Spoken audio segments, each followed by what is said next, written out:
Welcome to Couples Therapy in 7 Words. Short takes.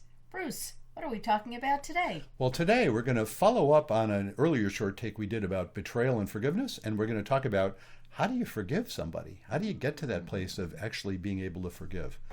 So I did write a book about this, Betrayal and Forgiveness, how to navigate the turmoil and learn to trust again. And I talk in that book, actually in several other places too, now that I think of it, I talk about 3 steps to forgiveness. I love to point out anytime you hear some author or podcaster saying there are 3 steps to something, take it with a large grain of salt, which is to say, oh, come on, no, there aren't. Well, it's a way of thinking about it that helps you get there. It's not a simple like 1, 2, 3 and you're done. That's not how life works. Right. Life is messier than that. But I do like to talk about these 3 steps because it gives you a way of thinking about it that maybe helps you not freak out as much.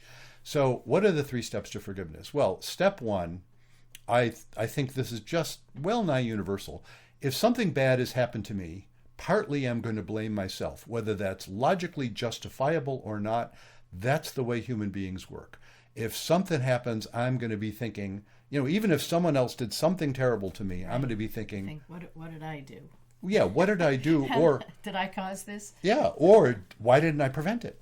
Yeah. Why was I so stupid as to not see it coming? Even if it was something that, arguably someone else did and there's no way you could have predicted, pretty much invariably, we all blame ourselves to some extent. So part of the forgiveness process is forgive yourself. At the very least, forgive yourself for not having recognized it soon enough to prevent it. Mm-hmm. And how do you do that? How do you do that? How do you do that? Well, I don't know if I can answer how you do it, but I can answer what it is when you do it.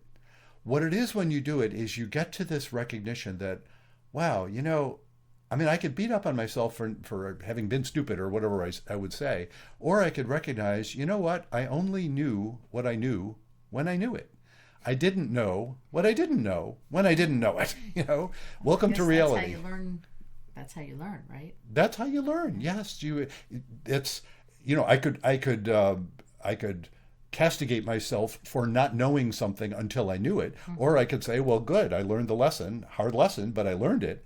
I didn't know until I knew it. That's how learning works. So the way you forgive yourself is by accepting that reality about life and humanity and the way things are. Yeah, it turns out you don't know what you don't know until you know it. So I can look back and say, well, I guess, given what I knew and didn't know, I guess I was doing the best I could. And there's no point being angry at myself about that. That was the reality. It's even, if you think about it, it's even an understandable reality. How could I not have known that? How could I have been so blind? Well, yeah. I had reasons to not want to know it. It was scary to know it. If somebody was cheating or if somebody is doing something bad behind your back or something like that. I had reasons to not want to have to think about that. So it's human. That's what forgiving yourself feels like. So when you can get to that place of saying, okay, well, damn, I wish I had known better, but I didn't. So I guess I can let go of that and, think about, all right, what do I do now? I claim step 2, which is forgiving whoever hurt you. I claim that's a pretty short step from step 1. Why do I say that? Well, because if I can say, I didn't know what I didn't know, I was doing the best I could. Well, I guess the jerk that did what he or she did to me, on some level they were doing the best they could do. Now that's a sticking point for a lot of folks. It's like that cheating scum was doing the best he or she could or whatever it was. Well, yeah, on some level they were. The forces were operating on them. And I'm not trying to free people of moral responsibility. No, you're morally responsible for what you do. But it's messy. It's not so clear. That phenomenon that life is messy, that's a real central part of a lot of the stuff I talk about. There's somebody that, as we're recording this, we're going to be interviewing somebody who does a podcast all about radical moderation. And it's recognizing, this morality isn't black and white, even though it's important. I'm not saying, morality is not important, but it's messy, it's nuanced. You never know what the circumstances are going to bring out. And if you can recognize that about yourself, you can recognize that about someone else too. It's like, well, damn, I wish they didn't do what they did, but I can see how people can do things like that. I wish it weren't true. Doesn't mean I trust the person, by the way, but it means I don't have to be just constantly in a state of moral indignation when I think about what they did. It's like, well, damn, they did what they did, but I guess they did what they did, didn't they? It's like, all right, I can accept that happened. I wish they hadn't done it. It was wrong. But I don't have to be obsessed with anger anymore. I don't have to be captured by it. That's what it means to forgive who hurt you.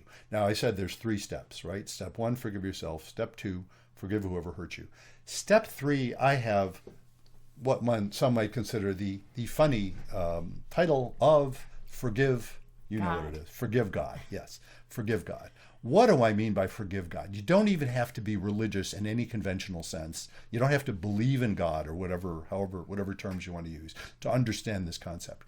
Forgive God means, okay, I can accept that I was doing the best I could. I can accept that the person who hurt me was on some level doing the best they could.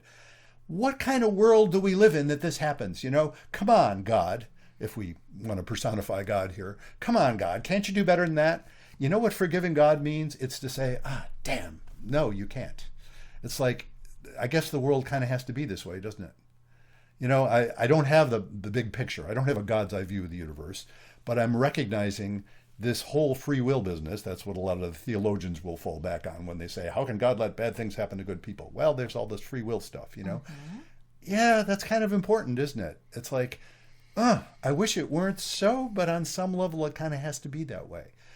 It is possible that bad things happen to people to good people, that we can't always prevent. And when you can accept that, then you can work with it. Doesn't mean you're not going to, doesn't mean you give up and say, oh, well, bad things happen and I'm not going to prevent it. No, of course not. We're going to work hard to prevent the things we can prevent, bad things from happening, to make good things happen as much as we can. We'll use the power we have, but we'll also recognize that the power we have is not unlimited. That's what it means to forgive God. When you can do that, you can think about bad stuff happening without getting into an all-fired panic. So that's what I mean by the 3 steps for forgiveness. So, it's not a neat 1, 2, 3, but if you think about it in those terms, and many people have told me this, it helps. It helps you along the process of healing from some bad things that have happened so you can get to that place of forgiveness.